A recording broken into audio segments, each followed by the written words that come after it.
Subject: Query from Gaura Prabhu, a disciple of Srila Prabhupada. Question: It has been at least 3 years since I was last in India and in Mayapur. You kindly bestowed upon me some of your books as a wonderful gift. I think I was asking you if any of your books were in a PC file format, like the Ramayana, but they were not, so you gave me the books. Here is my question. What are the points that you would specifically make to a group of 14-15-year-old boys from a private school here in Toronto who have voluntarily chosen to take a course on encountering world religions? The professor visited our temple with other adults, studying the Hare Krishna movement in a course, and he loved being encouraged to do the Swami step while chanting the Hare Krishna mantra. So he is very open. The professor is genuinely concerned that this boy will soon grow up and be unleashed into today's society and will not be fully equipped as men to deal with what's out there. I asked him about the school, and he said its theme this year is moral courage. He told me the mission of Crescent Academy is respect, responsibility, honesty, and passion.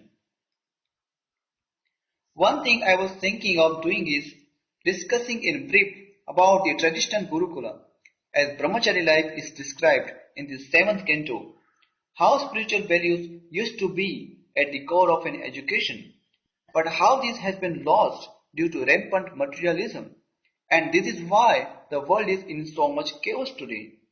I thought I could ask the boys what their definitions are of the school theme and mission, and then would go into more depth. You might have a totally different approach to speaking to a classroom of keen 14-15-year-old boys, and I welcome this. Please share your thoughts with me, and I will share them with the students. Dandavat Gaura Prabhu. All glories to your steady preaching service there. Distributing books, preaching in the colleges. I was in Toronto fairly recently, just for one weekend. You must have been out. How would I approach this? I would spend time with the professor separately. He's obviously a thoughtful and concerned person.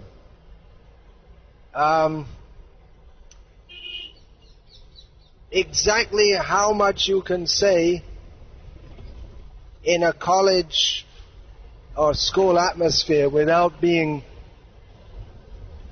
thrown out for what they consider proselytizing, I don't know. But you know that my general approach is to be as straightforward as can be allowed within the situation, and a little bit more. At least a little bit more. But I would take it like this. That anyway at 14 or 15 the boy's already spoiled to a large extent. At very least they're all no doubt masturbating, seeing pornography on the internet. I mean, by the time I was 14 or 15 I was already a bit of a case. So I don't know what they're doing now.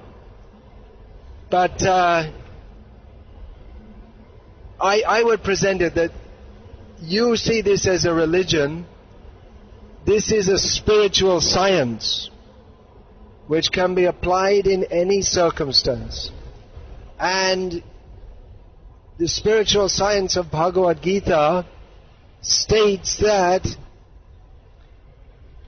engagement in sense gratification causes suffering. It's the paradox of the material world, that we try to enjoy it, but we only get suffering. Yehi sangsparshaja bhoga dukkha yonya evate adyantavanta kaunteya nateshu ramate buddhaha. This is not a religious belief. This is a verifiable fact that the more we try to be happy in sense indulgence, the more we suffer. And modern society is the epitome of that. That the whole of modern society is based on the principle that we should try to be happy by sense indulgence, but the actual fact is something different. That the modern society is more confused than any within known history.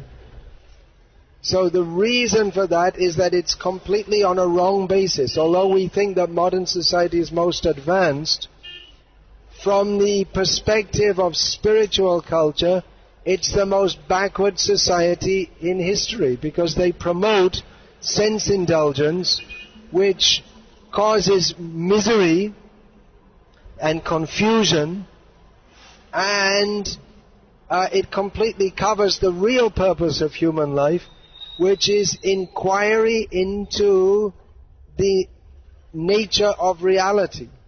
Inquiry into the nature of reality, which is ultimate reality, is not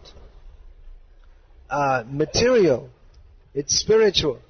Therefore, kamasya nendriya priti yavan jivetala yavata. What is that? Jivasya tattva jigyaso narto yasjeha karma bihi. Life's desire should not be aimed at sense gratification, but inquiring into the nature of reality. Then you can take it from there. We are not the body. We are spiritual being. We have spiritual needs. Therefore, we cannot be satisfied on the platform of sense gratification, because that is not actually who we are. We as humans with a more developed consciousness, we cannot be satisfied with that which the animals are satisfied. The animals are satisfied with sex, mating, sleeping, mating and defending. So like that. You can give them the philosophy straightforwardly. Give it to them strong. Let them get it heavy. They need a heavy dose. They're going to be men soon, so let them take it strong. That's what I recommend. Thank you I'm honored that you're asking me.